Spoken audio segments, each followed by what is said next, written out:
nos dice o nos representa la capacidad de concentración que tienen los riñones.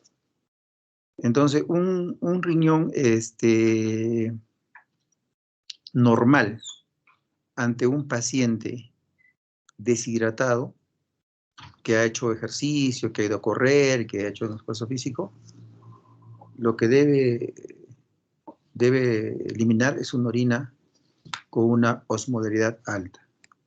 ¿Por qué? Por lo siguiente que les explico, ¿no? Acá. La regulación de la osmolaridad urinaria depende fundamentalmente de una hormona que se llama la vasopresina.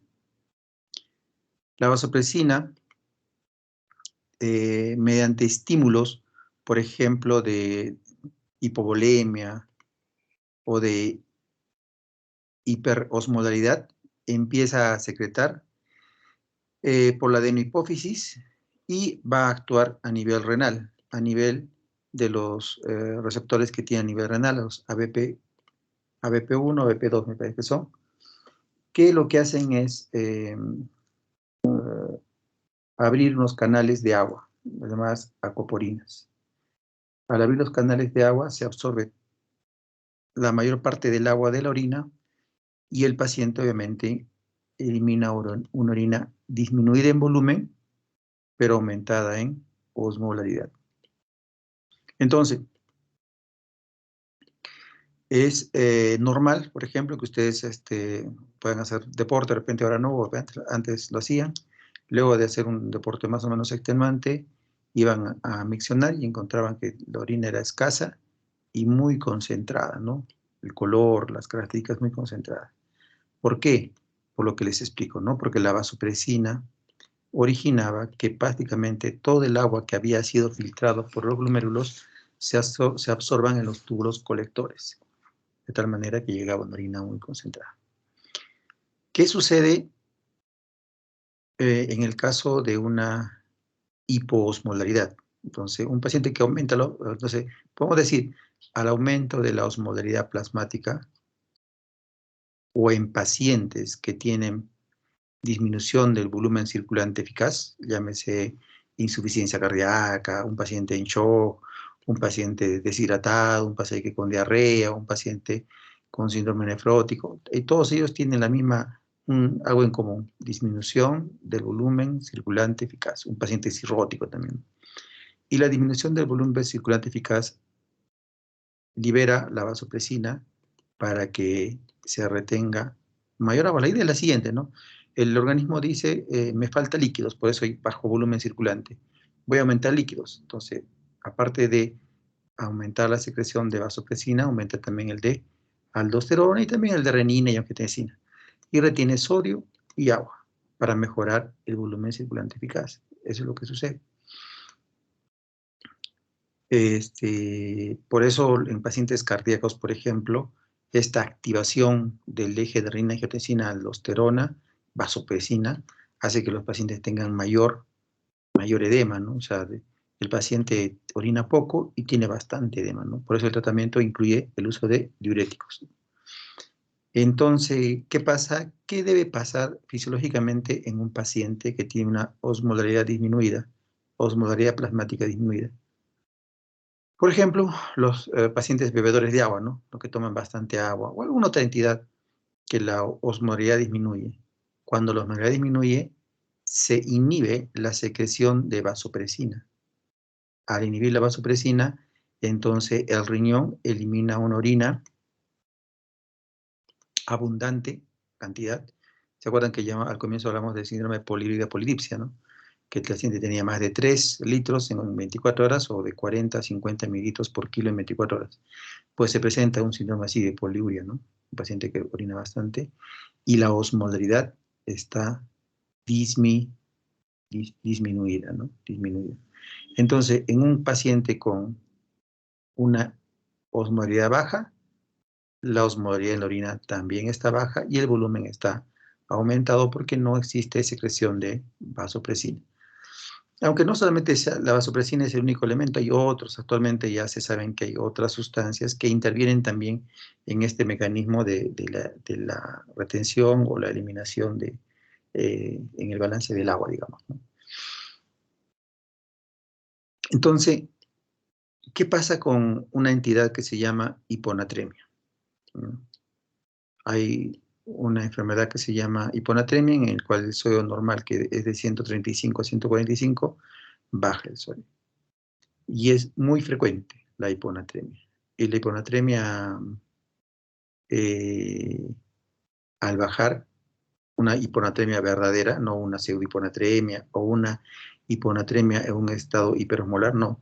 La verdadera hiponatremia es aquella que se acompaña de hipoosmolaridad, ¿no? Normalmente menos de 280 miliosmoles, miliosmoles por kilo de agua. Sería la forma de las unidades en que se miden la osmolaridad plasmática. Y también la urinaria.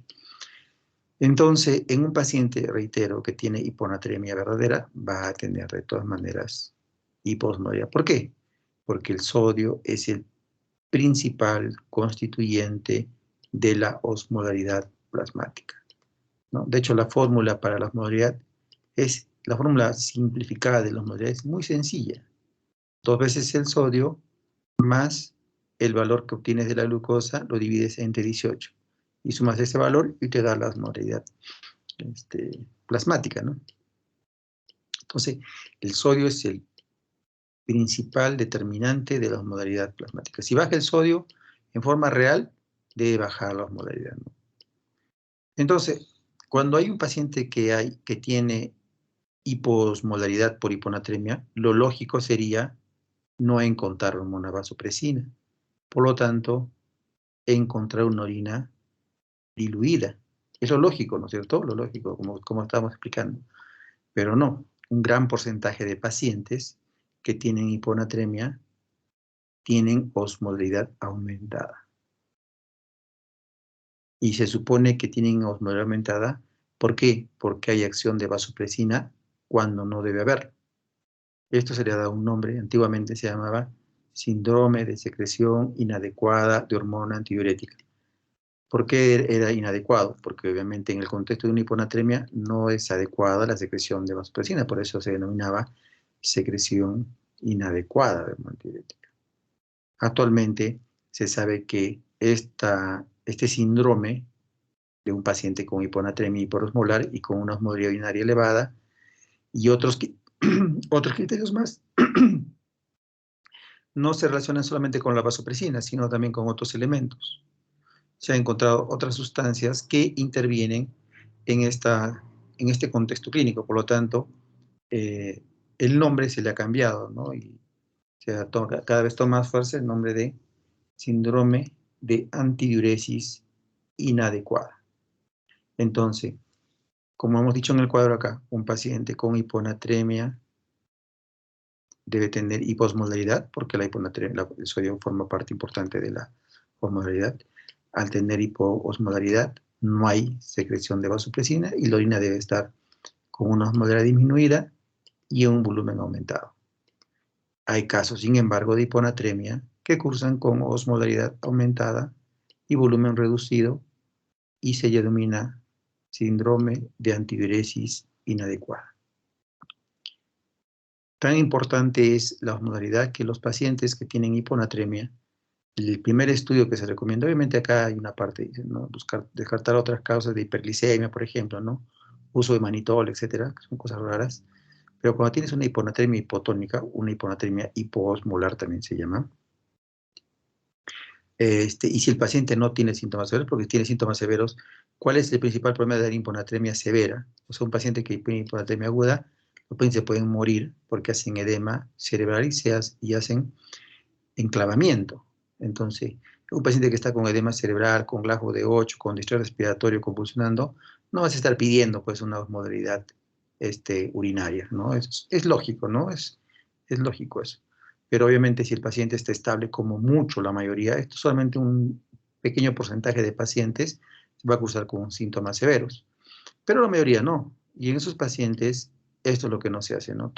Muchas de las cosas que les digo es cosas que se deben hacer y no se hacen. Y por varios motivos. Como les decía, lo primero que hay que hacer es la modalidad urinaria. En el hospital, en el seguro, en el laboratorio del seguro, no nos toman eso. O sea, no hacen ese estudio, ¿no? ¿Eso por qué? ¿Por qué creen que no, los laboratorios no acompañan como debe ser al manejo de los pacientes, ¿no? Si yo les digo que el 30% de los pacientes internados hacen hiponatremia, en un piso de medicina, en mi servicio, 30% puede tener hiponatremia. Y si les digo que se empiezan los pacientes utilizando osmolalidad urinaria, no se puede creer que en nuestro servicio no tengamos osmolalidad urinaria, ¿no? Que no debe ser complicado de hacer, ¿no? Sino que solamente es falta de, muchas veces, muchas cosas se obtienen haciendo una adecuada gestión, ¿no? Entonces, lleva ese problema a alguien que lo pueda resolver, ¿no? A alguien que tenga la capacidad de resolución. Y de repente es cuestión de solamente de arreglar una cosa simple, ¿no? Pero no se hace, ¿no? Y a veces nosotros, por esa razón, no pedimos, y lo primero que hacen es lo equivocado, ¿no? Corregir con sodio hipertónico y se acabó, ¿no? Después el paciente le quita mejor el sodio, el paciente despierta, está tranquilo, le quitas la infusión, como nunca supiste qué fue la causa de la hiponatremia, el paciente se va a la casa y vuelve a hacer hiponatremia y regresa mal, y es un círculo vicioso. Tenemos muchos pacientes nosotros en el servicio que están dando vuelta por hiponatremia sin diagnóstico, ¿no? Obviamente, no solamente es que esto sea, no les quiero decir eso, que esto ya está, ¿no? Hago la osmolaridad y no, pero empiezo por ahí, ¿no? Si no tengo esta osmolaridad, lo siguiente es que se tiene que pedir el sodio, pero ¿cómo le pido sodio si no sé en qué contexto me estamos hablando? Si es más de 100 la osmolaridad en urinaria o es menos de 100, no lo sé. Tendría que saber eh, la osmolaridad primero para luego pedir sodio, y en el contexto clínico de un paciente que tiene una osmolaridad aumentada, con un sodio aumentado generalmente más de 30 miliequivalentes por litro, el tratamiento, el diagnóstico se acerca mucho, mucho a lo que les mencioné al comienzo, ¿no? Síndrome de antiuresis inadecuada, ¿no? Ese es de hecho, los criterios de diagnóstico de este síndrome es una hiponatremia hipoosmolar, ¿no? Una osmolaridad más de 100 milimoles, un sodio urinario más de 30, y que hayas descartado hipocortisolismo e hipotiroidismo, ¿no? Estos son los criterios de diagnóstico, los criterios mayores para un síndrome de secreción, de antiuresis inadecuada. La tía reactiva es una manera de valorar. Recuerden que hasta aquí, al comienzo hemos visto el aspecto de la orina, ¿no? El color, les decía color rojo, color negro, ¿por qué? El volumen poliuria, oliguria, los criterios de falla renal aguda, los criterios de poliuria. Hemos metido en la osmolaridad, nos hemos ido a hablar de sodio, y ahora entramos a lo que es la tía reactiva. O sea, la tía reactiva es una manera de examinar la orina, ¿no? Son unas almohadillas que tienen unos reactivos que tú aplicas la orina ahí directamente, y mediante un manual puedes ir diagnosticando lo que tiene el paciente según el cambio del color de estas almohadillas.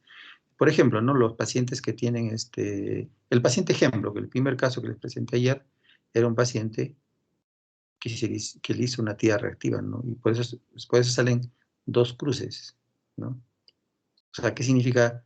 Han hecho una prueba para detectar si tiene sangre el paciente y ha salido positivo.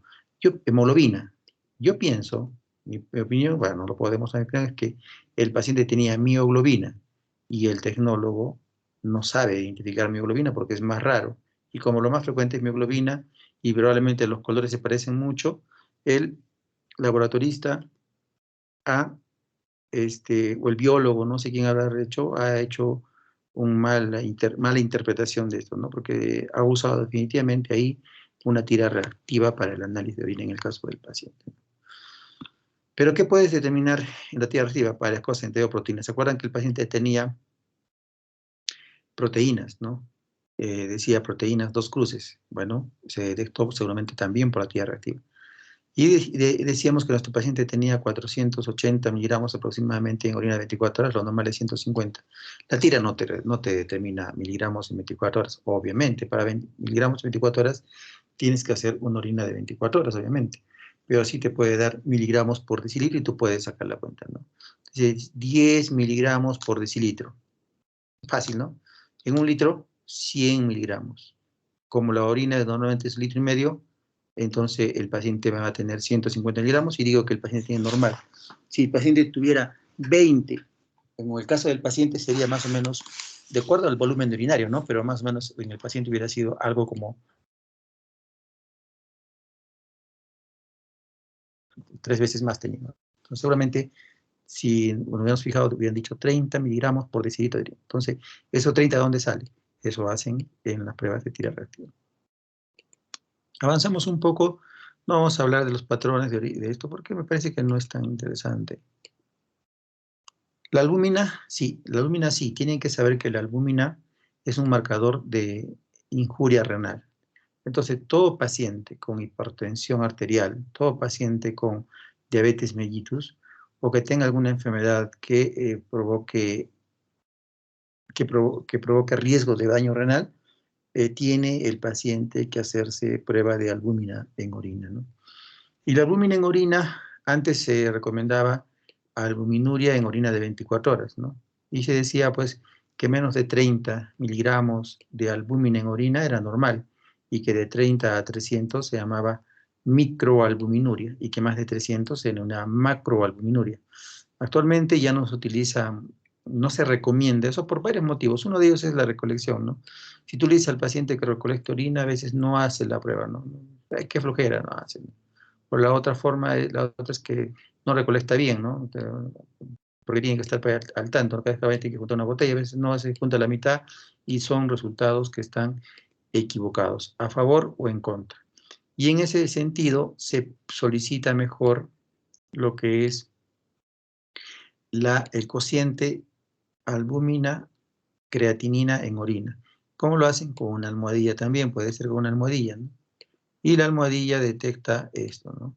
El cociente albúmina creatina en orina, menos de 30 a 1, ya no se llama ya normal, sino estadio A1. De 30 a 300 ya no se llama microalbuminuria, sino se llama estadio A2. Y más de 300 ya no se llama macroalbuminuria, sino se llama estadio A3. Entonces, ya no se utiliza albuminuria en orina de 24 horas, sino el cociente albúmina creatinina, ¿no? Y este cuadro también sirve para la clasificación de falla renal, ¿no?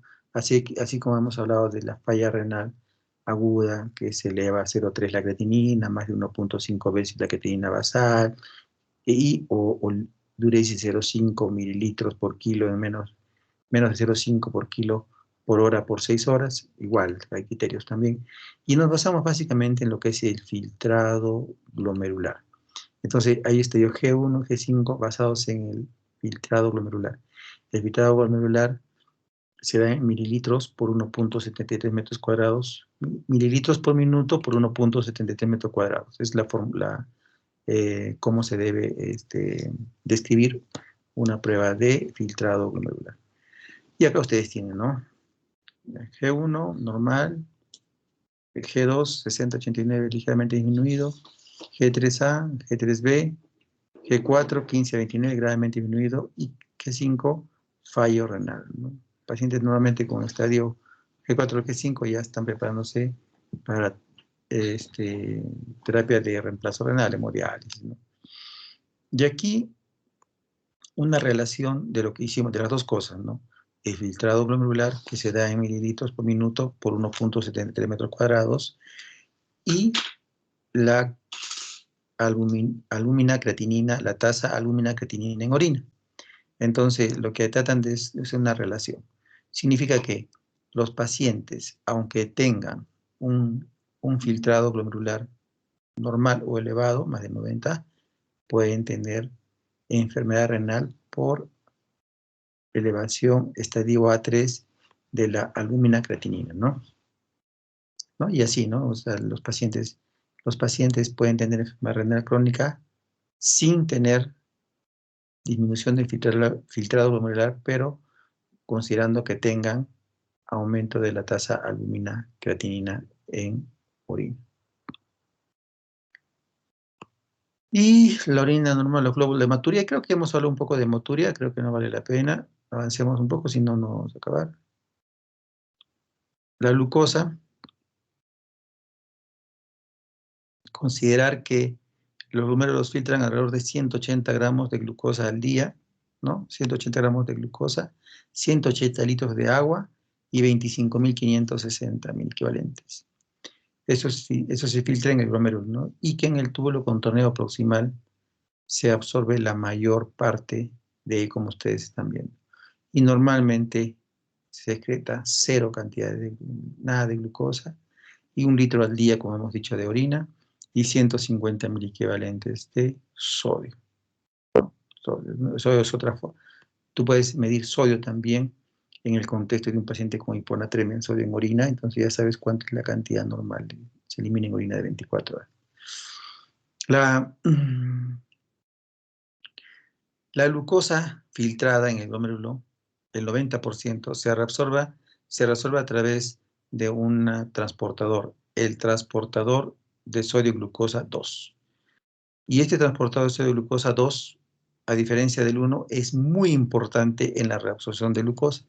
Y como es el que reabsorbe la mayor cantidad de glucosa, ha sido utilizado como objetivo en el tratamiento de la diabetes. Entonces, hay una serie de medicamentos que se llaman inhibidores de la CGRT2 o inhibidores del transportador 2 sodio-glucosa, que lo que hace justamente es lo que ustedes se están imaginando, o sea, impide que la glucosa se reabsorba y el paciente elimina la glucosa a nivel urinario.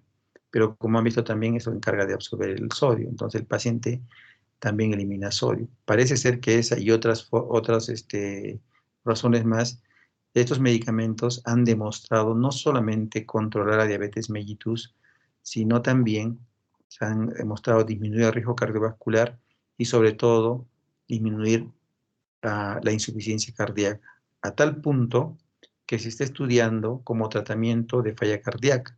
Todavía no está aprobado, pero hay estudios ya en curso para el uso de este medicamento y hay buenos resultados en algunos de ellos en el paciente con insuficiencia cardíaca, porque al final, ¿cómo se comporta? ¿No? Como un diurético, ¿no? ¿Qué hace un diurético? Hace que se elimine pues la agua y electrolitos por la orina, es bolita, ¿no? Al final de cuentas es eso, ¿no? Otra gran ventaja en los pacientes que usan este medicamento, yo tengo la oportunidad de manejarlo en la parte privada, tengo varios pacientitos con esta medicación y es que les baja bastante de peso, ¿no? Sobre todo en los primeros 3 meses hay un cambio rotundo, ¿no? En el cambio de peso del paciente a favor. Entonces la glucosa se empieza a detectar en la orina cuando sobrepasan los 180 miligramos por decilitro, ¿no?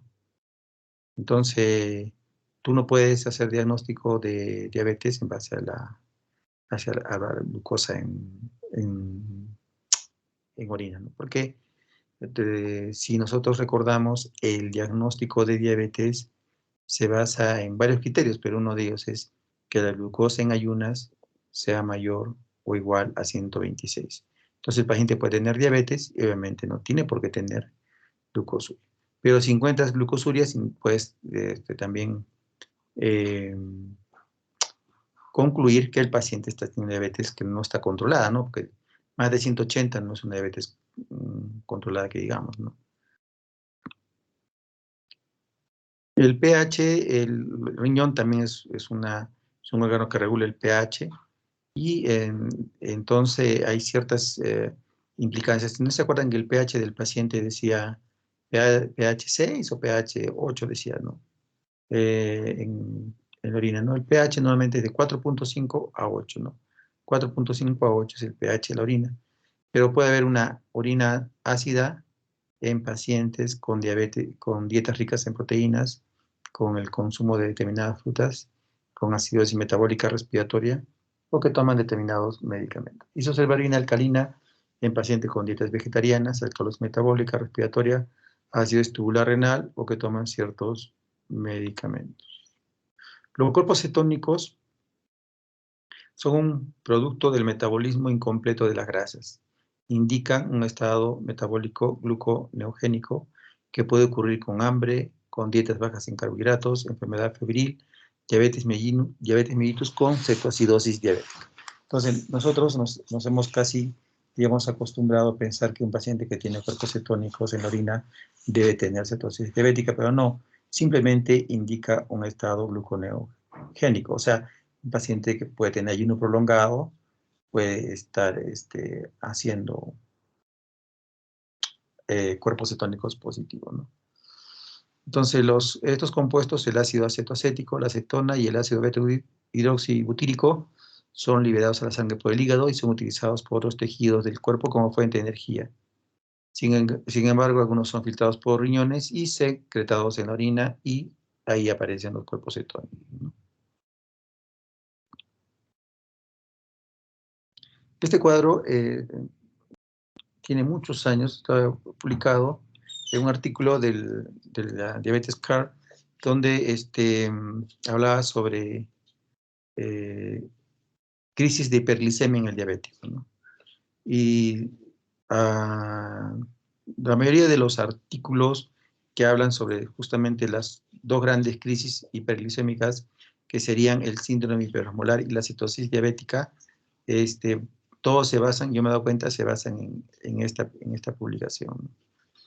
Y es interesante entender este cuadro un poco, al menos tratar de entenderlo, ¿no? Los pacientes que tienen deficiencia relativa de insulina, como pueden ser los diabetes tipo 2, en el cuales recuerden que los diabetes tipo 2 no tienen una deficiencia absoluta, sino relativa. Entonces, en estos pacientes, por una infección, un infarto, una isquemia o cualquier otra condición estresante, aumentan las hormonas contrarreguladoras y empiezan a ver o a generar disminución de la síntesis proteica, aumento de la proteólisis y aumentan los sustratos gluconeogénicos.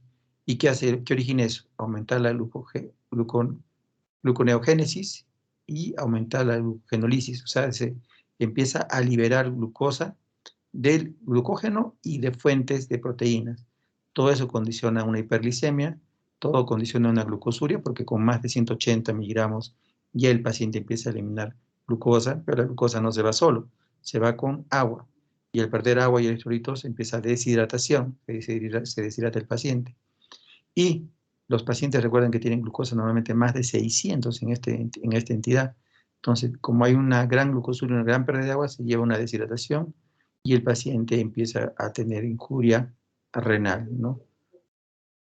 Y la elevación tan alta de la glucosa, dijimos al comienzo que la osmolaridad plasmática intervienen principalmente, no solamente, pero principalmente el sodio y la glucosa. Entonces, un síndrome de hiperosmolaridad se puede dar por elevación importante del sodio, por elevación importante de la glucosa o por elevación de ambos, ¿no? Entonces, en este caso, la hiperosmolaridad se da en un paciente básicamente por elevación de glucosa. En el otro lado, en los pacientes con diabetes tipo 1, generalmente, el prototipo es un diabetes tipo 1 que tiene una absoluta deficiencia de insulina, aumenta la lipólisis por esta deficiencia y se liberan ácidos grasos al hígado. Y en el hígado los ácidos grasos se convierten en cuerpos cetónicos. Los cuerpos cetónicos disminuyen la reserva alcalina y se produce cetoacidosis. Y la cetoacidosis que hay en el paciente origina una respiración que se llama respiración de Kussmaul. Entonces, lo que caracteriza a un paciente con cetoacidosis diabética, aparte de los cuerpos cetónicos, es una respiración de Kussmaul. Lo que caracteriza a un paciente con síndrome hiperosmolar es una alteración del estado de conciencia. Y acá ustedes pueden ver, ¿no? Diferencias, ¿no? Cetoacidosis y el síndrome hiperosmolar. Las dos grandes complicaciones agudas de la diabetes, ¿no? En uno hay acidosis con bajo el pH, bajo bicarbonato, y anion gap. El anion gap es la diferencia que hay entre los cationes y aniones. ¿Qué significa un anion gap más de 10? Que hay un aumento de aniones que no se miden. ¿Cuáles son los que no se miden? A diferencia del cloro, en este caso aumenta con los cuerpos cetónicos también, ¿no? El ácido acetoacético, el ácido hidroxibutírico y la acetona, ¿no? Son los que aumentan y lo que hacen es incrementar la brecha aniónica. La otra gran diferencia es la osmolaridad, ¿no? La osmolaridad está elevada en el síndrome hiperosmolar, como su nombre lo dice, y la otra en la cetosis no está elevada. La hiperglicemia es importante en la cetosis diabética, pero en el síndrome hiperosmolar tiene que ser más de 600, ¿no? Y la cetonuria está en la cetosis es presente y es muy raro en el síndrome hiperosmolar, ¿no? Cetonuria. Este cuadro igual, creo que es lo mismo. En el examen químico de orina, ya se puede determinar, ya utilizan acá, en el examen químico, utilizan ah, reactantes para ver si hay ciertas sustancias en la orina que nos pueden orientar hacia el diagnóstico. Entonces, por ejemplo, acá lo que utilizan es la prueba de nitrito, ¿no? Para determinar si el paciente tiene criterios para una infección. Si el paciente tiene nitritos positivo, tú puedes pensar que tiene una infección urinaria, pero siempre tienen que tener un contexto el paciente, ¿no? Tiene que haber un cuadro clínico. No pueden hablar de la presencia de nitritos solamente como que me va a hacer el diagnóstico, ¿no? La esterasa leucocitaria igual, ¿no? Eh, es una enzima que está presente en los glóbulos blancos. Si determinas la esterasa leucocitaria mediante pruebas químicas, entonces te sugiere que el paciente tiene infección urinaria. El sedimento de orina, ¿no? El sedimento es la tercera parte del análisis de orina, ¿no? Mm, la primera es la parte macroscópica, la segunda era la parte de la tira reactiva, y la tercera, estamos hablando del sedimento, en el cual muchos pacientes, solamente tú les pides sedimento, en el cierto contexto solamente le puedes pedir sedimento de orina. Entonces, ¿qué hace el biólogo o el técnico de laboratorio? Lo que hace es centrifugar la orina y la parte sólida de lo que resulta la centrifugación lo lleva al microscopio. Y entonces, ¿cómo tú te das cuenta que el examen que han hecho es un examen de sedimento? Porque te va a decir por campo, ¿no? Entonces te dice 5 leucocitos por campo, 20 piocitos por campo, 5 hematíes por campo, ¿no? Entonces, es una forma de valorar, sobre todo, el contenido sólido del sedimento de orina, ¿no? Lo que se quiere. Igual acá puedes encontrar también hematuria, que se expresa para lo mismo que la orina roja, ¿no? Hematuria puede haber en casos de sangrado, en casos de que el paciente tenga cálculos, tumores, lo mismo. La clasificación de hematuria. La presencia de glóbulos blancos en la orina es indicativo comúnmente de un proceso infeccioso, inflamatorio, que puede ser secundario a una infección. Puede haber neutrófilos, pueden haber también otro tipo de glóbulos blancos, ¿no? No interesa mucho. Lo que sí tal vez tienen que saber que no es de la manera como se suele considerar, ¿no? Que no sé de dónde, no sé por qué, no sé de dónde vino esa información, que hay muchos médicos, y es muchos médicos como para decir que es una sola cosa, porque algún médico puede tener una idea que le parece brillante y lo asume, ¿no? Puede ser, ¿no? Pero cuando se repite mucho ya uno se preocupa, ¿no? Y me preocupo porque en varios médicos he visto esa conclusión, ¿no? Le hacen un examen de orina al paciente, el paciente tiene más cantidad de leucocitos y diagnostican que es una infección más severa, ¿no? Entonces, por ejemplo, si un paciente tiene 20 leucocitos en un campo, les parece que no, es una infección muy severa, ¿no? Y si el paciente tuviera 100 leucocitos en campo, uy, porque así informan, ¿no? Más de 100 leucocitos por campo. Entonces ahí se preocupan mucho, ¿no? Y empiezan a decir que el paciente está grave y empiezan a darle antibióticos parenterales, le dicen que se va a complicar, cuando todo eso que se ha dicho no es cierto, ¿no? La severidad de las infecciones está dada por dos cosas, dos grandes aspectos. Uno, las características del paciente, ¿no? Factores de riesgo que pueda tener, alteraciones del aparato genitourinario, si es mujer, si es varón, si está gestando, etcétera, etcétera. Y por las implicancias en cuanto al si es una cistitis, si es una uretritis, son simples, son leves, si es una pielonefritis o si es una urosepsis, ¿no? Entonces, la enfermedad es más o menos severa no porque tenga más o menos leucocitos, sino por las características clínicas del paciente, ¿no? Y por los antecedentes. Los cilindros importantes a considerar son dos, los cilindros hemáticos y los cilindros leucocitarios. Los cilindros hemáticos en pacientes con glomerulonefritis, por ejemplo, el caso que les presenté, yo buscaba cilindros hemáticos, ¿no? Y no encontraba, porque se acuerdan que decía cilindros granulosos que son inespecíficos. Pero los cilindros hemáticos sí son más importantes considerar, ¿no? Y los cilindros leucocitarios que también pueden ser importantes para definir una pielonefritis en el contexto que tú tengas un cuadro clínico no muy claro, ¿no? Los signos epiteliales se presentan en nefrosis, amiloidosis, necrosis tubular aguda, y siendo serio en enfermedad renal crónica. Los cristales no tienen mayor importancia. El urocultivo sí tenemos que hablar que desde 1960 se consideraba que 10 a la 5 unidades formadas de colonia por mililitro hacía el contexto de una infección urinaria, pero se ha introducido nuevos conceptos en microbiología y actualmente se sabe lo siguiente: 10 a la 3 UFCs de uropatógenos en una muestra de orina a mitad de flujo, como dijimos al comienzo, la forma correcta de tomar la muestra de orina. En caso de cistitis no complicada, hace diagnóstico, ¿no? Suficiente 10 a la 3, o sea, 1000, ¿no? 10 a la 5 es 100.000, ¿cierto? 10 a la 4 es suficiente para hacer el diagnóstico de pielonefritis aguda no complicada. Ya vamos a ver qué es complicada o no complicada, pero sepan eso, que es variante. Y 10 para 10,5 para otros casos de mayoría, ¿no? Pacientes complicados, ¿no? Si es una muestra de punción suprapúbica, cualquier recuento bacteriano es relevante para la infección. Y ya avanzando llegando a los temas cruciales, digamos, importantes en la clínica, en lo que ustedes van a ver, en lo que los pacientes van a ver, en las decisiones que tienen que tomar de acuerdo al contexto del paciente.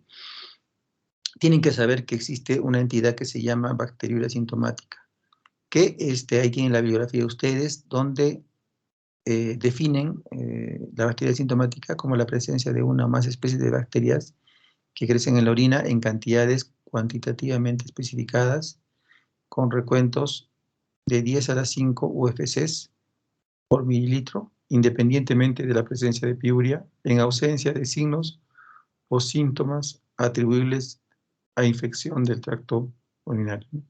Lo he preguntado después, mira, es sencillo. Esta otra, mire, fíjense otra. Esta definición: la bacteriuria sintomática es una condición clínica definida por la presencia de bacterias en la orina de un individuo sin signos o síntomas de infección del tracto urinario. Es sencillo, ¿no? Sencillo, pero cuando yo les pregunto, no sé si qué parte no entienden o por qué no entienden, les hago el examen. Defíneme qué es una bacteria sintomática. Y un poco qué sé, ¿no? Sí, es sencillo, ¿no? Es presencia de bacterias en la orina sin síntomas, ¿no? El mismo nombre lo dice, no sé por qué a veces se confunden o tienen cierta duda. Esto es la prevalencia de la bacteria sintomática, ¿no? Porque si hablamos de un tema, siempre es bueno asumir o identificar cuál es la prevalencia de esa entidad, ¿no? Y de repente ustedes nunca han escuchado bacteria sintomática, pero fíjense que la prevalencia es alta, ¿no? Sobre todo en ciertas poblaciones, ¿no? Por ejemplo, en los ancianos que viven en lugares de cuidados, ¿no? Como asilos, por ejemplo, el 50% de ellos tiene o puede tener bacteriuria asintomática. Es decir, si le haces un cultivo va a salir positivo aunque no tenga síntomas, ¿no? Y eso es importante considerar porque muchos de cuidadores, como ellos le cambian el pañal o le cambian, lo evacúan las excretas, suelen decir: mira, la orina está fuerte, oliendo fuerte. La orina, olor fuerte, no es síntoma de infección urinaria. O la orina está turbia, no es infección urinaria. Entonces, ellos son los que empiezan el problema, porque empiezan a decir: la orina está fuerte, o está colgada, o está lo que sea. Entonces, el fácil, ¿no? Lo más fácil que se viene, cualquier persona asume y dice: examen de orina. Y le piden un sedimento y va a salir seguramente leucocitos aumentados. Y van a asumir que es infección, le van a pedir un cultivo y va a ser el cultivo positivo. Y el paciente no tiene infección urinaria. Y el paciente va a terminar recibiendo antibióticos, ¿no? Lo cual no es correcto. Se requieren 2 muestras para mujeres y una muestra para varón para hacer el diagnóstico de bacteriuria sintomática. Esto es lo que la piuria, o sea, la presencia de piocitos en la orina es frecuente en pacientes que tienen bacteriuria, ¿no? En pacientes que tienen bacteriuria puedes encontrar una prevalencia importante de piuria, ¿no? Entonces, por ejemplo, estos ancianos que te decía, ¿no? Los ancianos, ¿dónde está? Acá está. Los ancianos el 90% va a tener piuria. Entonces, tú vas a tener, le haces un examen de orina a un anciano, tienes 90% de posibilidad de que la orina sea con leucocitos y con piocitos. ¿Y qué te va a decir eso para la mayoría de los médicos que tienen? Van a decir que es una infección urinaria, cuando no lo es, ¿no? Estamos diciendo que no lo es. Por eso lo estamos separando, porque si no, hubiéramos hablado de frente de infecciones urinarias. No hemos hablado de frente de infecciones urinarias porque la bacteriuria no es una infección urinaria. 1.238 médicos a la situación, le plantearon una situación, les dijeron qué harían, qué tratamiento le darían a un paciente con bacteriuria sintomática, una paciente que no tenía factores de riesgo, y el 13% dijo que no le daría tratamiento, el resto dijo que daría tratamiento largo, corto o otras cosas, ¿no? La verdad es la siguiente, las guías de práctica clínica que les he mencionado al comienzo recomiendan que los pacientes no se benefician en las siguientes condiciones. Si tienes mujeres que no tienen factores de riesgo con un nivel de evidencia 2A, no se benefician de tratar bacteriuria sintomática. Los pacientes que tienen diabetes bien controlada no se benefician de bacteriuria sintomática. Las mujeres posmenopáusicas que ya no están menstruando no se benefician del tratamiento. Los pacientes que viven en ancianos no se benefician que viven en asilos, perdón, no se benefician o en casa de cuidado, no significa en instituciones, ¿no? Que bien, no se benefician del tratamiento. Pacientes con disfunción o reconstrucción del tracto urinario no se benefician del tratamiento. Pacientes con trasplante renal no se benefician del tratamiento. Pacientes con previamente una artroplastía o una cirugía no se benefician de tratamiento. Los pacientes que tienen bacteriuria, pues tienen, perdón, infecciones recurrentes, se perjudican con el tratamiento. ¿Ya? Aclaro, este grupo grande que he escrito no se beneficia. Está demostrado que no se beneficia. Este grupo pequeño, que son pacientes con ictus recurrentes, se perjudican si le da tratamiento. Y entonces, ¿quiénes se benefician? Solamente dos. Aquellos pacientes que van a ser, previamente se va a hacer una cirugía de la vía urinaria con que involucra lesión de la mucosa, hay que darles tratamiento. Y gestantes, ¿no? Los gestantes porque la bacteria sintomática se asocia con bajo peso al nacer y parto prematuro generalmente. Por eso hay que usar tratamiento antibiótico. Y ocurre lo contrario. ¿Cómo es lo contrario? Lo que yo veo, les digo, ¿no? Yo veo que estos pacientes, sobre todo los que viven, los ancianos que viven en las instituciones, andan pidiéndoles examen de orina cada rato y dando esquemas y esquemas de antibióticos, perjudicando su salud, perjudicando importantemente su salud, porque ya se ha demostrado que hay varias enfermedades que se inician cuando se cambia la microbiota. O sea, cuando se altera la microbiota por efecto de antibióticos, se relaciona con el inicio de ciertas enfermedades autoinmunes, por ejemplo. Entonces, nada vale, ¿no? Y eso no es todo, ¿no? Como va a salir un antibiótico que no necesita, la familia va a comprar un medicamento que no necesita, le van a administrar con el riesgo de que le haga tenga una reacción adversa o una anafilaxia ese medicamento. Entonces, de ninguna manera se debe usar tratamiento cuando no corresponde. Por el otro lado, tenemos gestantes que muchas veces no les hacen urocultivo, ¿no? Porque el diagnóstico de bacteria sintomática es con urocultivo. Tendrían que haberle hecho urocultivo a las gestantes y también a los pacientes que van a operar, por ejemplo, de la próstata, ¿no? Pero no les hacen, ¿no? Los pacientes entran a sala de operaciones y después terminan haciendo infecciones urinarias, ¿no? Porque tenían bacteria sintomática y no les detectaron la bacteria sintomática. Entonces las cosas al revés, ¿no? Esto es lo mismo y entramos para terminar ya infecciones urinarias, ¿no? Y las infecciones urinarias pueden ser no complicadas o pueden ser complicadas. Sencillo, ¿ya? Para que sencillo. Los pacientes que tienen infecciones no complicadas se refiere a mujeres no gestantes, premenopáusicas, que no tienen comorbilidades y no tienen alteraciones funcionales ni estructurales de la vía urinaria. mujeres, repito, no gestantes, perimenopáusicas, sin comorbilidades, sin alteraciones funcionales o estructurales de la vía urinaria. Complicada, todo lo que escapa de acá. Todo lo que no entra acá, complicado. Es decir, gestante, complicada. Postmenopáusica, complicada. Litiasis, complicada. Reflujo vesicoureteral, complicada. Doble sistema pilocalicial, complicada. Diabetes, complicada. Hombre, complicado. Entonces, complicado es todo aquello que no entra en el grupo de no complicado, que es un grupo muy reducido, muy homogéneo. Obviamente los que no son complicados tienen menos riesgo que los que tienen complicación, ¿no? Alguna complicación. Luego las infecciones pueden ser cistitis, cuando el paciente tiene disuria, poliaquiuria y urgencia. Se llaman síntomas del tracto urinario inferior, disuria, frecuencia y urgencia. El paciente tiene estos síntomas, seguramente tiene cistitis, pielonefritis cuando el paciente tiene fiebre, escalofríos, náuseas, vómitos, dolor en el costado, sensibilidad en el costo vertebral, pielonefritis. Y tu recurrente, 2 infecciones en 6 meses, 3 infecciones en el último año. La itus recurrente puede ser no complicada o complicada, dependiendo de los factores del paciente, como ya dijimos ya, cuáles son las características. La itus recurrente puede ser cistitis o puede ser pielonefritis, ¿ya? Puede ser episodio de uno o de otro. La itus asociado a catéter es un paciente que tiene una infección en el contexto de que tiene una sonda vesical o en el contexto de que esta sonda ha sido retirada en las últimas 48 horas. Itus en el varón ya es complicada, como ya dijimos, generalmente esto se asocia a prostatitis, ¿no? Generalmente prostatitis, sobre todo, ¿no?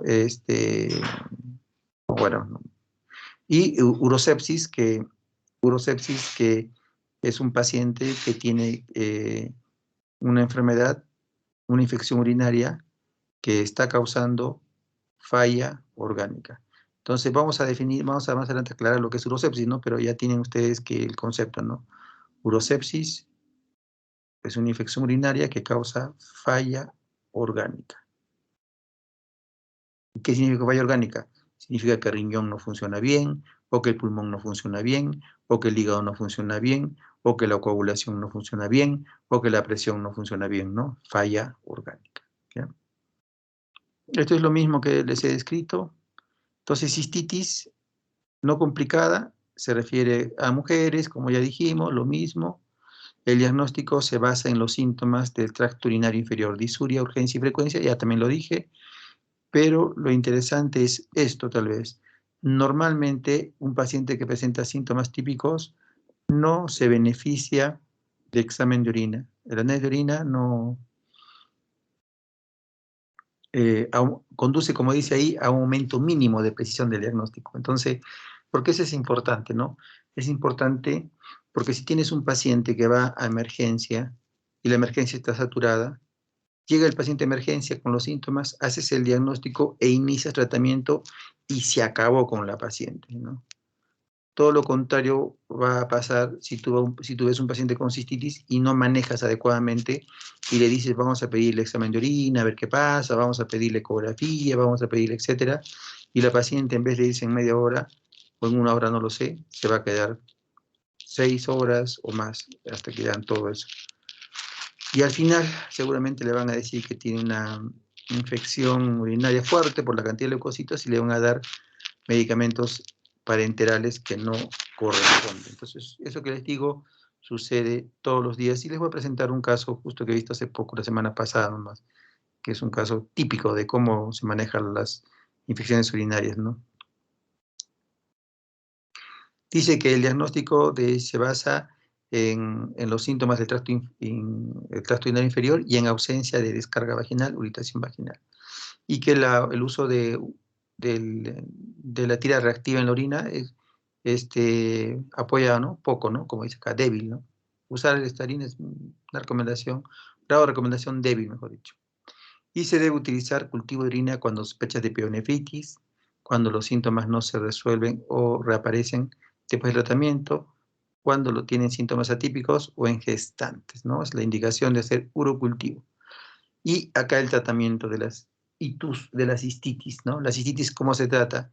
Para no complicado, esto básicamente, todo esto, nitrofurantoína o fosfomicina. Fosfomicina, 3 gramos, un solo día, una sola toma.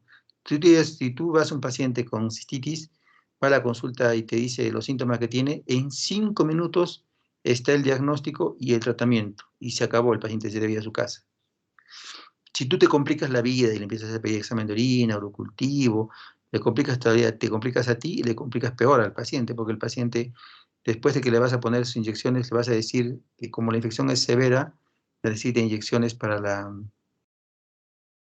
Le das solamente 4 días o 5 días que lo que da en emergencia, y le dices que tiene que recibir más de 2 semanas de antibiótico, y si no se va a complicar, le asustas a la paciente y la paciente está buscando dónde se atender, regresa a emergencia, todo un caos, ¿no? Y la situación que estamos peor aún. Con más razón se debe aplicar las guías de práctica clínica, ¿no? Fosfomicina, una sola dosis al paciente y se acabó el problema de la cistitis no complicada. Cuando ya es complicada, ya puedes utilizar cotrimoxazol, ¿no? Trimethoprim, pero de ninguna manera, aminoglucósidos, ¿no? No está indicado los aminoglucósidos para cistitis. La pielonefritis no complicada, se limita a mujeres, ya dijimos lo mismo, ¿no? Se reitera, ¿no? ¿Cuáles son los síntomas? Fiebre, escalofríos, dolor en el costado, náuseas, vómitos, sensibilidad en el ángulo costovertebral con o sin síntomas típicos de cistitis. O sea, la pielonefritis puede ser acompañada de cistitis o no. Y es vital diferenciar tan pronto como sea posible entre una pielonefritis complicada y mayormente obstructiva, ya que esta última puede conducir a una urosepsis. El diagnóstico diferencial debe ser realizado con una técnica de imagen apropiada. O sea, acá sí es importante hacer estudios de imagen. Entonces, fíjense, en una cistitis no requiere examen de orina, no requiere urocultivo, salvo excepciones, y no requiere estudios de imagen, ¿no? Aquí en pielonefritis sí se requiere, ¿no? Entonces, a veces pasa lo contrario, ¿no? En un lado le haces y en otro lado no le hacen, ¿no?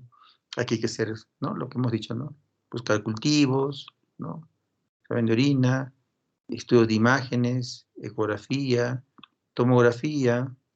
¿Cuál sería el tratamiento? Cuando el tratamiento es una pielonefritis no complicada, puedes darle quinolonas como vía oral, ¿ya? Como está acá en el esquema. También puedes usar cotrimoxazol, también levofloxacino. Y cuando el paciente ya necesita internamiento por alguna complicación que pueda tener, ya también la ciprofloxacino, pero vía parenteral, también la levofloxacino por vía parenteral, cefotaxime también vía parenteral, todo vía parenteral, ¿no? Y alternativas, acá ven ustedes gentamicina y amicacina como segunda línea de tratamiento, ¿no? Y aquí dice que no hay estudios como terapia todavía, peor todavía. Entonces, no, ni en uno ni en otro caso, la amicacina es el medicamento de elección. Terminando ya, estamos hablando ya de urosepsis, ¿no? Entonces le dijimos que íbamos a aclarar la definición de urosepsis, ¿no? La sepsis ha ido cambiando, la definición y los criterios de diagnóstico ha ido cambiando, ¿no? Mucho, ¿no? Mucho. Empezó hace más de 20 años cuando empezaron a hablar de SIRS. SIRS significa o significaba síndrome de respuesta inflamatoria sistémica, ¿no? Y todo el mundo hablaba de SIRS y hablaban de 4 criterios, hablaban de frecuencia cardíaca, frecuencia respiratoria, hemograma y fiebre. Si el paciente tenía 2 criterios más una infección, un foco infeccioso, se denominaba sepsis. Después cambió, le hicieron más grande, hicieron un consenso mayor, dijeron que se podía considerar todavía el SIRS, pero que había que ampliar algunos estudios más, algunos criterios más, hablaban de marcadores, ¿no?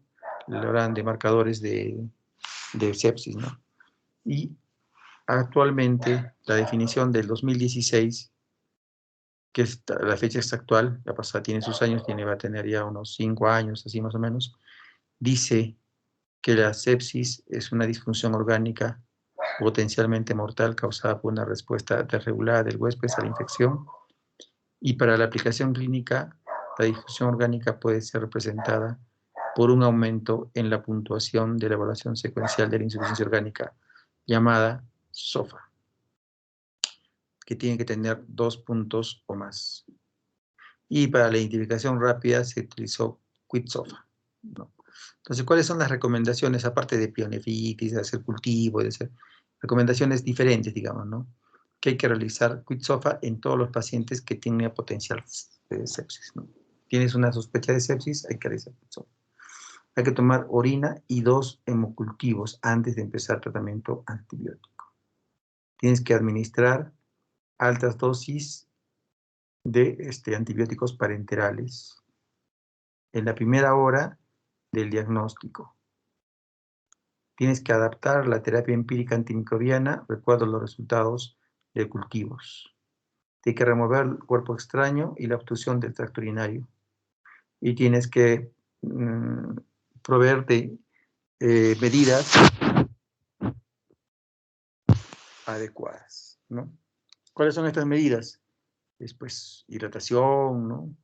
Uso de cristaloides, uso de oxígeno, uso de prevención de úlcera de estrés, ranitidina, omeprazol, prevención de trombosis, enoxaparina o heparina, sódica.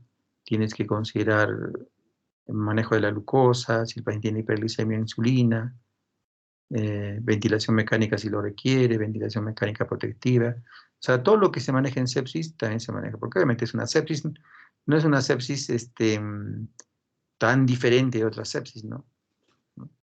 Obviamente, alguna diferencia, por ejemplo, tomar cultivo de orina, ¿no? Es una diferencia, ¿no? O, por ejemplo, estudios de imagen para descartar obstrucción, ¿no? Son cosas diferentes que se puede hacer, pero en general, lo demás, el manejo es igual a todas las sepsis que puedan haber, ¿no?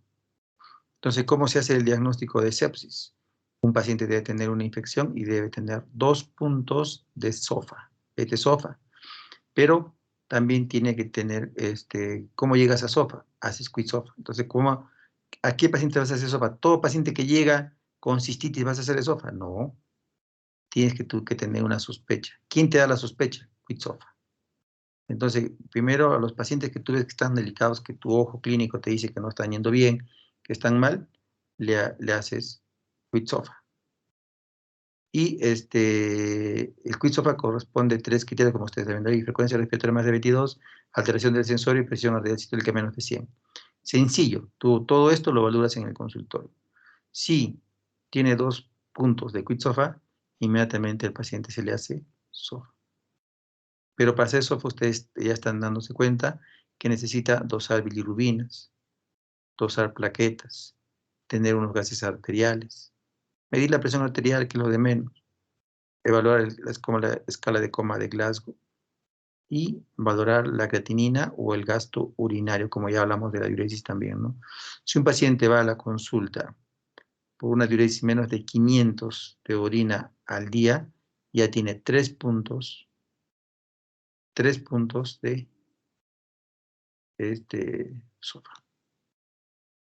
Entonces, si llega un paciente, por ejemplo, no les digo nomás, para hacer diagnóstico de sepsis requiere 2 puntos. Si va un paciente con una infección, una pielonefritis, y empieza a hacer falla renal, tanto por elevación de creatinina o como por diuresis en 24 horas, si pudieras determinar esta cantidad de orina en 24 horas, suficiente para que el paciente tenga sepsis, al margen que tenga todo lo demás, ¿no? Que puede tener algunos puntos por acá, pero no necesariamente. Entonces vamos a ver, la clasificación de SOFA contempla 1, 2, 3, 4, 5, 6.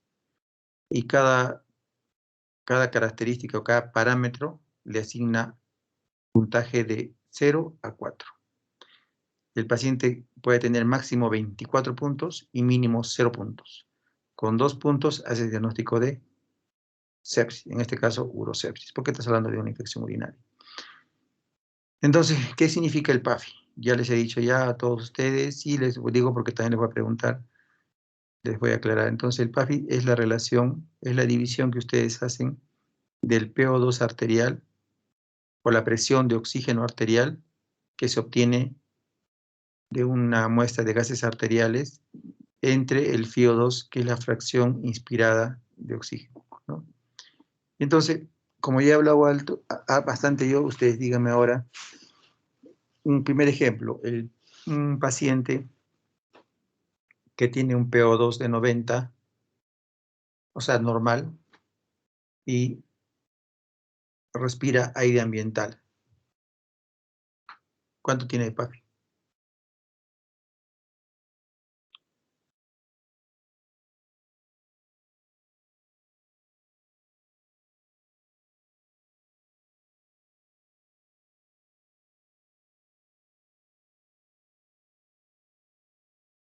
A ver, les explico nuevamente, creo que no me han entendido esa parte.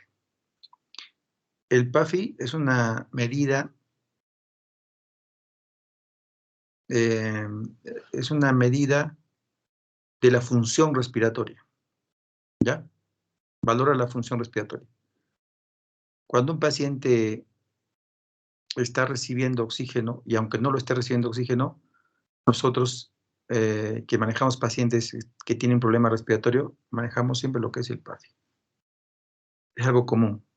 No es algo extraño, no es algo muy común. Ustedes tienen que familiarizarse con el PAFI porque es algo común. Si no quieren aprender ahora, a la fuerza lo van a tener que aprender porque es algo. Y máxima en este tiempo que estamos en pacientes que es quien no ha sido tocado por esta enfermedad, ¿no? Algún familiar, amigo, compañero, vecino, y que están recibiendo oxígeno. Y al recibir oxígeno, uno puede ir viendo si va bien o mal de acuerdo al PAFI.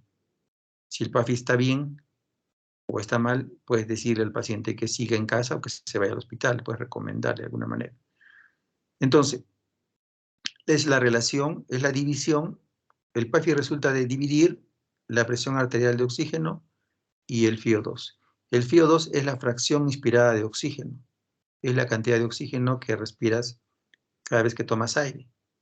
Lo normal, ahorita que estamos todos supuestamente bien, estamos respirando aire mental, es 0,21 o también pueden decir 21%.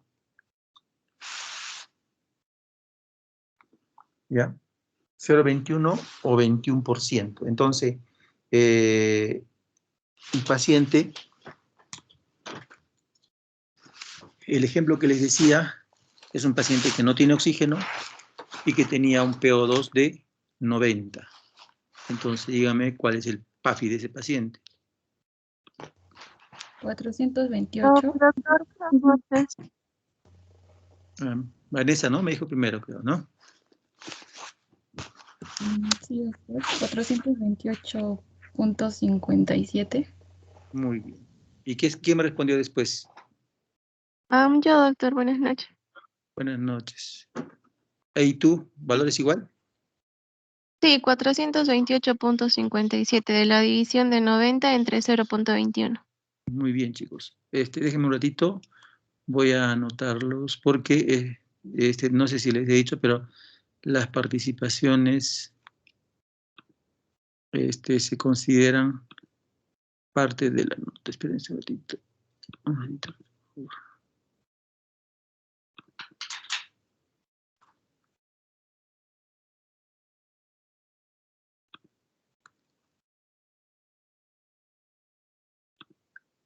Vanessa y Melissa, ¿no es cierto?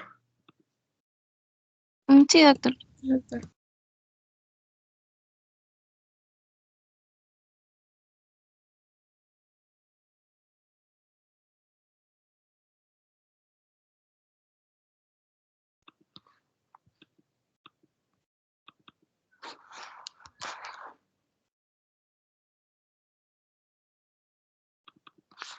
Ya, segundo ejemplo. Segundo ejemplo, tienes ya, no les he dicho también, ¿ya? Entonces, los sistemas de administración de oxígeno que se tiene, te van cambiando el FiO2, obviamente, te va aumentando el FiO2, ninguna administración de te va a bajar el FiO2, todos te aumentan. Entonces, existen sistemas de administración de oxígeno de bajo flujo y de alto flujo. De bajo flujo, típico, la cánula binasal, ¿no? Los pacientes que pasas por un ambiente hospitalario, vas a encontrar pacientes con cánula binasal, la mayoría de ellos, sobre todo en un servicio de medicina, van a estar con cánula binasal. Y la cánula binasal es un sistema de bajo flujo, da baja cantidad de FiO2. ¿Pero cuánto da?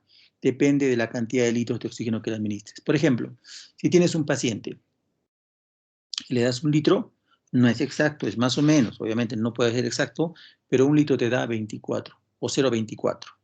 2 litros, 0,28. 3 litros, 0,32. 4 litros, 0,36 y 5 litros, 0,40. ¿Ya?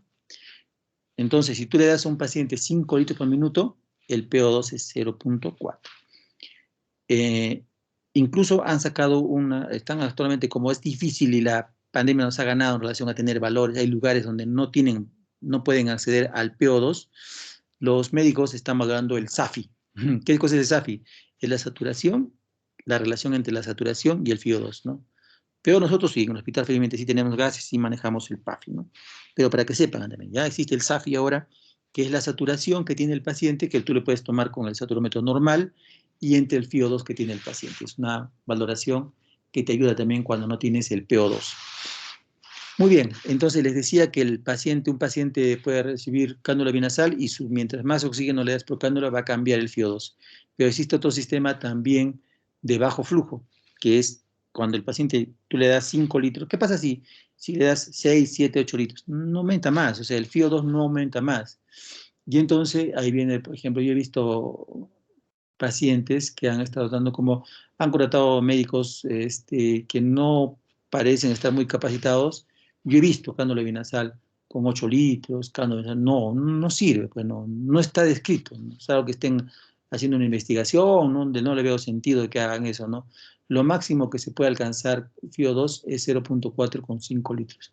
Si tú tienes un paciente con 5 litros y requiere mayor cantidad de oxígeno porque está disneico, porque tiene saturación baja, o porque tiene un PAFI bajo, entonces tienes que utilizar otro sistema de administración de oxígeno en que administres más cantidad y más FiO2. Y el sistema que se utiliza actualmente en estos pacientes, sobre todo, es la máscara reservorio. La máscara reservorio es una máscara facial que contiene una bolsa y el oxígeno va directamente a esa bolsa. Esa bolsa se llena con oxígeno casi puro y el paciente respira ese oxígeno y obviamente también se mezcla un poco porque tiene unos orificios la máscara facial. Y nos da a 10 litros 0,8 de FiO2 y a 15 litros 0,9 de FiO2, más o menos. Y para que sepan, también ustedes deben saber, seguramente, yo creo que es conocimiento esencial ahora, han escuchado hablar seguramente, hasta en televisión salen hablando sobre la necesidad de las cánulas nasales de alto flujo. ¿Qué son esos? Son sistemas de administración de oxígeno que tienen ventajas en relación a la máscara con reservorio. Entonces, cuando un paciente fracasa la máscara con reservorio y tiene criterios de intubación y como no hay ventiladores mecánicos, algún porcentaje de ellos pacientes pueden mantener su oxigenación utilizando un sistema de cánula nasal de alto flujo. ¿Y cuánto de flujo? Y se puede hacer en casa imposible, ¿no? Eso solo se maneja en el hospital. ¿Por qué? Porque, como dice su nombre, consume bastante cantidad, el flujo de oxígeno. ¿Cuánto es el flujo? 50, 60 litros por minuto. ¿Cuál es el FiO2? Tú puedes manejar el FiO2 de 100%. ¿Cuál es la otra ventaja? Al tener un flujo tan alto, y este sistema, si se puede permitir tener un flujo tan alto, hace que el espacio muerto que se puede tener como en la reserva respiratoria disminuya y el paciente inclusive se ha visto que aumenta la presión al final de la expiración, lo que llamamos el PIP. Es decir, tiene otras ventajas que hacen que los pacientes puedan evitar muchas veces pasar a un ventilador mecánico con estos sistemas de alto flujo que les digo, pero no se puede manejar en un ambiente común, ¿no? Tiene que tener manómetros especiales, una fuente de oxígeno, tanques de oxígeno, porque un balón se puede acabar en media hora, ¿no? Por la tal cantidad de consumo, ¿no? Pero bueno, aclarado un poco lo del FiO2 y lo del flujo y eso, les pregunto, segundo ejemplo, paciente con FiO2, mejor dicho, con 5 litros por cánula binasal y PO2 90. ¿Cuánto tiene PAFI? 225, doctor. 225, me dice, muy bien. Entonces, fíjate, y fíjense todos, Muy bien, Melissa, te va a anotar. Fíjese todos como el mismo PO2 a diferente PAFI cambia, ¿no? O sea, porque tú puedes tener, mira, te llevan a ti dos gases arteriales, los dos tienen 90 PO2, tú no puedes saber, tú puedes decir, ah, están muy bien los dos, sí, muy bien, y no, pues, uno está bien y el otro está mal, ¿no?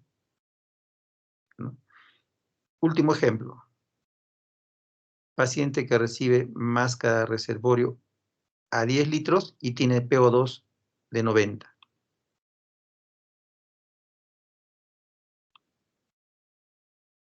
Ciento doce punto 112 puntos. 112,5.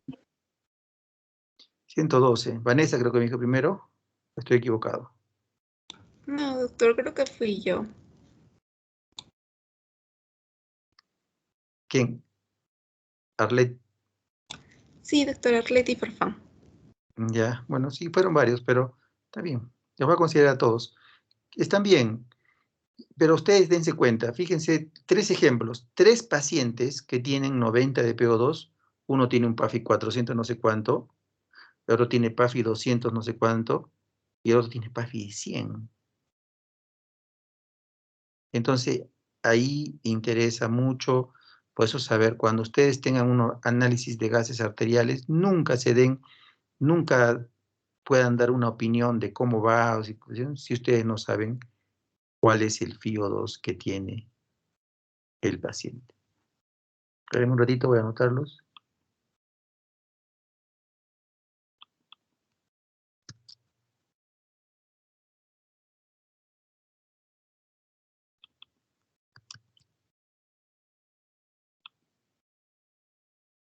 Muy bien.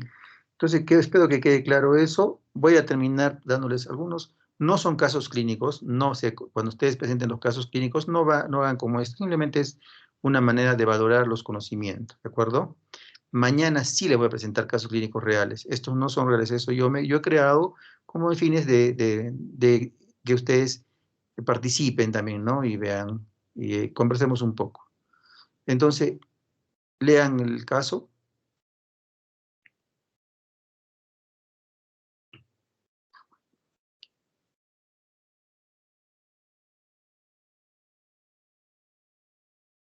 Lean el caso, ahí está. Y, a ver, ¿qué me dicen? Si puede, cuando hago la imagen, a ver, déjenme ver. Ya. ¿Qué opinan?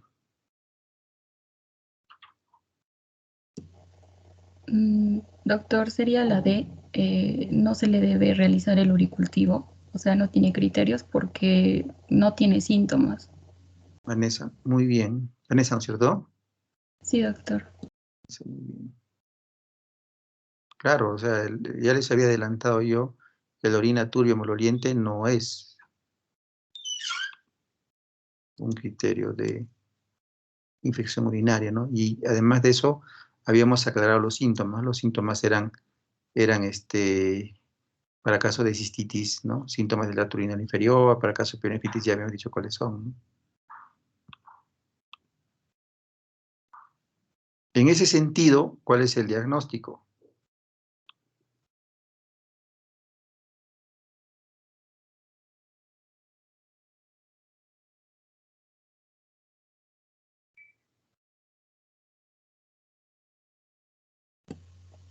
La bacteriuria asintomática. Claro, muy bien. Obviamente, ¿no? Si no se debe pedir y si le pides aún es bacteria sintomática. Ya. Y vamos al siguiente caso, léanlo mientras yo anoto ¿no? Voy anotando mi. Muy bien.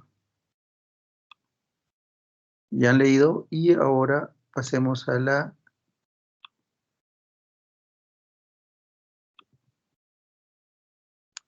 ¿cuál sería la respuesta para el caso?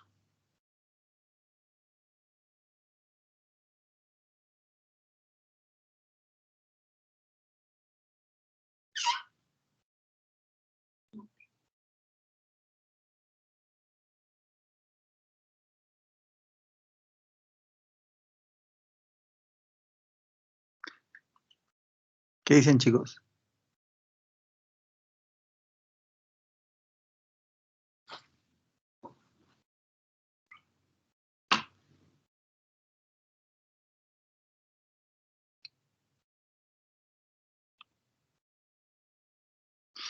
¿Nada?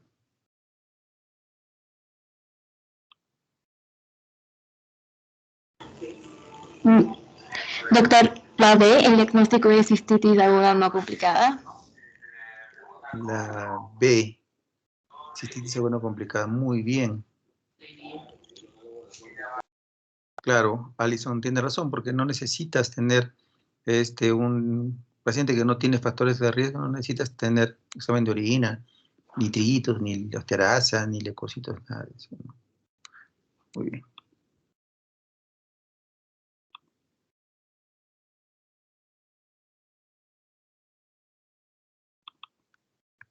Ya, creo que es la última. No sé, no me acuerdo.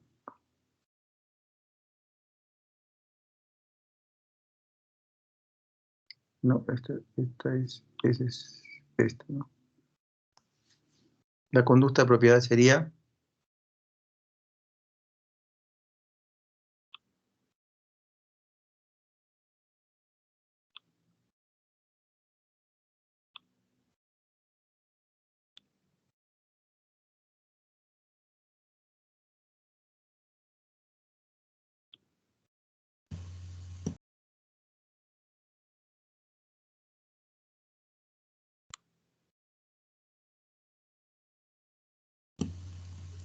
Doctor, ¿sería la monodosis o esquema corto? Así es.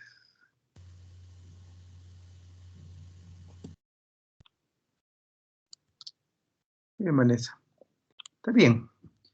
Lean, pues les voy a pasar estas diapositivas para que ustedes la revisen, la lean, y mañana voy a...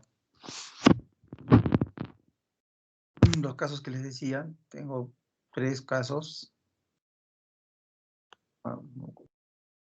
Y también mañana voy a presentar un poco sobre, mañana, miércoles, otra cosa.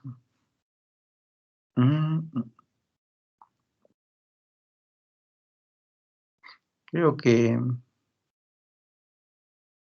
A ver, mañana va a ser un problema la clase porque trabajo en la mañana y en la noche.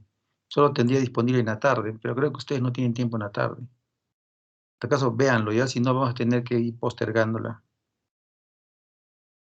Hasta ahora se ha cumplido. El lunes hemos hecho lunes, martes también. Mañana solo podría en la tarde, ¿no? A partir de 2 de la tarde, ¿no? De 2 a 4 podría ser que yo pueda. Si no pudieran, vamos a tener que pasarla para el día jueves. Ya, conversen, vean cómo hacemos. Pero les decía que la siguiente clase voy a presentar un caso y también voy a pedir su participación. Igual, la última clase que va a ser la siguiente, no nos ponemos de acuerdo el qué día va a ser, van a ustedes a exponer los casos y les voy a tomar examen de esto, de todo lo que hemos terminado, ¿ya? En este momento, terminando la clase, les voy a compartir se va a pasar a su delegada, para que comparta con ustedes, para que le den una leída.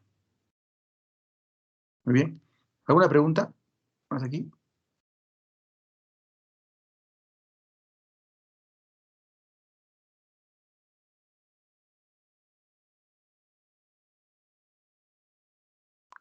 Nada, ¿no? Muy bien. Entonces ya coordinamos la fecha para la siguiente clase. ¿De acuerdo? Quedamos. Hasta mañana. Hasta mañana, doctor. Hasta mañana. Chao, chao. Hasta mañana, doctor.